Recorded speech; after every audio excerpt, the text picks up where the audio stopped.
ஒரு மனிதன் வந்து சின்ன சின்ன குச்சிகள் இருக்கல, மர குச்சிகளை எடுத்துக்கிட்டு வந்து சேமித்து வைத்து காட்டுல அது கொஞ்சம் கொஞ்சமாக இரவு நேரத்துல பயன்படுத்தி, ஏன்னா முன்னே தான் மின்சாரம் இருக்காது, அதை குளிர் காய்வதற்கு பயன்படுத்திக்கிட்டே வந்தாங்க.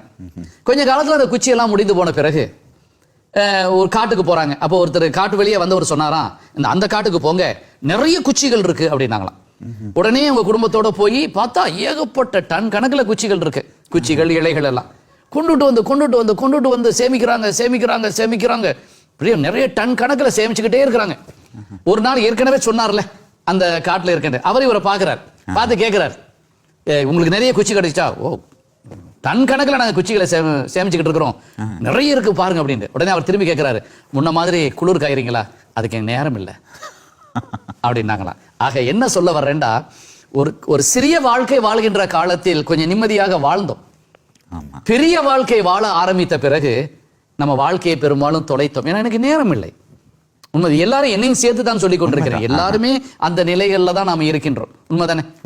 நிறைய வெற்றி பெறணும் என்ற நிறைய காரியங்களை ஏற்படுத்தி கொண்டு அதுல ஓடிக்கொண்டே இருக்கும்போது என்ன ஆகுது? சாப்பிடுறதுக்கு நேரம் இல்லை, மறந்து போகின்றோம். உறவுகளை சந்திக்கிறதுக்கு நேரம் இல்லை, பார்க்க நேரம் இல்லை, என் உடம்பை கவனிக்க நேரம் இல்லை. ஆனா இது எல்லாமே இதற்காகத்தான். கடைசியில் அவன் சேமித்து வைத்து விட்டு யாரோ வாழ்வதற்கு இவன் தியாகம் செய்து விட்டு போய்விடுகிறான்.